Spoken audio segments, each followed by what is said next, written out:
같이 갖고 싶어 너의 눈빛 작은 손짓 하나까지 너의 기억까지 안고 싶어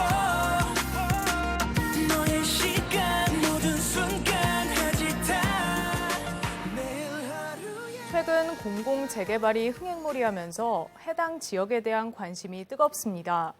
청약은 어렵고 아파트 값은 너무 오르다 보니 재개발로 몰리는 건데요. 하지만 기대감만으로 섣부른 투자에 나섰다가 낭패를 볼 수 있습니다. 박상학 기자의 보도입니다. 흑석동 상권의 중심지에 있는 흑석 2구역. 얼마 전 공공재개발 후보지에 선정되자 매수 문의는 급격히 늘었는데 매물은 자취를 감췄습니다. 그나마 몇 개 없던 매물이지만 가격이 더 오를 것이란 기대감에 집주인들이 걷어들인 겁니다. 그 여파는 인근 구역까지 자극했습니다. 거래를 살까 말까 하던 사람들이 뉴스 보고 나서 흑석동 가는구나 생각하고 그 매매를 보류하고 있다가 빨리빨리 서둘러가지고 11구역이 최근에 좀 몇 개가 그냥 그래 됐어요. 이번에 발표된 공공재개발 후보지 8건 모두 그동안 사업성 부족과 주민 간 갈등 등으로 정비구역 지정 이후 평균 10년 이상 정체된 곳입니다. 지지부진하던 사업이 속도를 낼 것이란 기대감에 매수세가 몰리는 겁니다. 하지만 섣부른 투자는 자칫 낭패를 볼 수 있습니다. 먼저 입주권이 나오는 매물인지 꼭 확인해야 합니다. 재개발 구역에서는 한 사람이 아무리 많은 토지나 건물을 소유한다 해도 조합원 지위 1개, 입주권도 1개만 인정받을 수 있습니다. 예를 들어 조합이 설립된 구역에서 주택 2채를 보유한 사람에게 한 채를 샀다면 별도 분양 자격을 인정받지 못하고 입주권 1개를 공유하게 되는 겁니다. 최근 다물권자와 매수자 둘 다 입주권을 인정하는 판례가 나오기도 했지만 분쟁을 막기 위해서는 입주권을 받을 수 없으면 계약을 해지한다는 특약을 계약서에 반드시 기재해야 합니다. 특약도 작성 안 하시고 그냥 말만 믿고 사시는 경우가 생각보다 굉장히 많아요. 그러시면 이게 뭐 입주권이 나오는지 안 나오는지 바로 할 수 있는 게 아니거든요. 매매 계약 끝나고. 그럼 뭐 분양 신청할 때라던가 어떤 통지를 받았을 때 알게 되는데 뭐 몇 년 흘러버리면 사실은 그때 가서 구제받을 수가 없게 되는 거죠.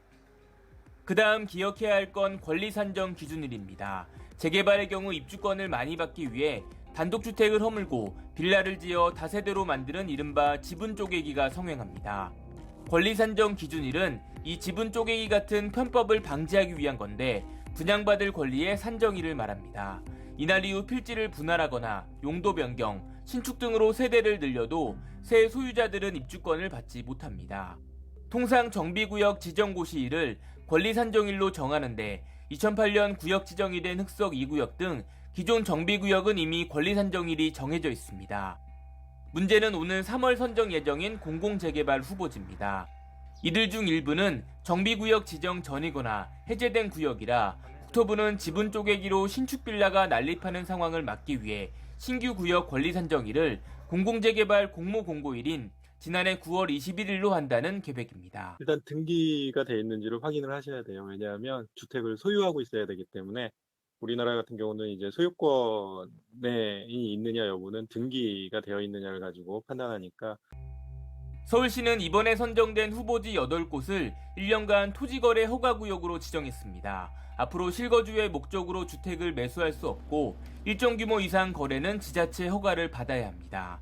또 투기방지책으로 공공재개발 지구지정 신청 후 조합원이 된 경우라면 조합원 분양가가 아닌 관리처분 당시 시세 수준으로 분양받도록 할 방침입니다. 공공재개발 사업 공모에 지원한 재개발 조합이 70개가 된다는 것은 현 시점에서는 어떤 지역에 투자하는 것이 가장 좋다라고는 판단할 수 없습니다.